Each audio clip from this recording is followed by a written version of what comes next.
রাজধানীর উত্তরা দিয়াবাড়িতে একটি প্রশিক্ষণ বিমান বিধ্বস্ত হওয়ার ঘটনায় চরম উদ্বেগ ছড়িয়েছে সারা দেশে। মর্মান্তিক এই ঘটনায় হাইকোর্ট কারিগরি বিশেষজ্ঞদের সমন্বয়ে 7 দিনের মধ্যে একটি তদন্ত কমিটি গঠনের নির্দেশ দিয়েছেন। সেই সঙ্গে কমিটিকে 45 দিনের মধ্যে তদন্ত সম্পূর্ণ করে প্রতিবেদন জমা দেওয়ারও নির্দেশ দেওয়া হয়েছে।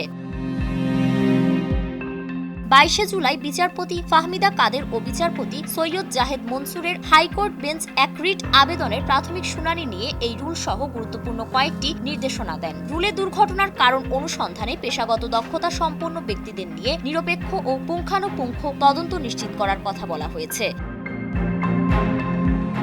শুধু তদন্তই নয়, আদালত আহতদের প্রতি মানবিক দায়িত্ব পালনে রাষ্ট্রীয় উদ্যোগের কথাও স্পষ্টভাবে তুলে ধরেছে। দুর্ঘটনায় গুরুতর আহতদের যথাযথ ও পর্যাপ্ত চিকিৎসা সেবা নিশ্চিত করতে প্রয়োজনে সরকারি ব্যয়ে বিদেশে পাঠানোর নির্দেশ দিয়েছেন আদালত। একই সঙ্গে সব শিক্ষার্থীর জন্য রক্তের গ্রুপ, অভিভাবকের নাম ও মোবাইল নম্বর সহ পূর্ণাঙ্গ পরিচয়পত্র থাকা বাধ্যতামূলক করতে বলা হয়েছে সংশ্লিষ্ট কর্তৃপক্ষকে। এসব নির্দেশনার বাস্তবায়ন অগ্রগতি সম্পর্কে প্রতি মাসে আদালতে প্রতিবেদন জমা দেওয়ার নির্দেশও দেওয়া হয়েছে।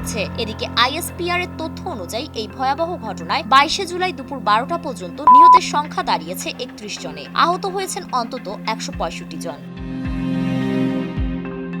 এই মর্মান্তিক দুর্ঘটনা নিয়ে উদ্বেগ জানিয়ে সুপ্রিম কোর্টের আইনজীবী মোহাম্মদ আনিসুর রহমান রায়হান আজ একটি রিট দায়ের করেন। রিটে উল্লেখ করা হয়, দুর্ঘটনার দায় নির্ধারণ এবং ভবিষ্যতে এ ধরনের দুর্ঘটনা প্রতিরোধে বিশেষজ্ঞ তদন্ত কমিটি গঠন, ঘনবসতিপূর্ণ এলাকায় ত্রুটিপূর্ণ ও প্রশিক্ষণ বিমান না উড়ানোর নির্দেশনা, আহত ও নিহতদের যথাযথ ক্ষতিপূরণ এবং উন্নত চিকিৎসার দাবি জানানো হয়। এছাড়াও রিটে মাইলস্টোন স্কুলের নিহত শিক্ষার্থীদের প্রত্যেকের পরিবারকে 5 কোটি টাকা এবং আহত শিক্ষার্থীদের পরিবারকে 1 কোটি টাকা করে ক্ষতিপূরণ প্রদানের আবেদন জানানো হয়। এই রিটে প্রতিরক্ষা সচিব, স্বাস্থ্যসেবা বিভাগের সচিব, দুর্যোগ ব্যবস্থাপনা সচিব, ফায়ার সার্ভিস অ্যান্ড সিভিল ডিফেন্সের মহাপরিচালক সহ 7 জনকে বিবাদী করা হয়েছে।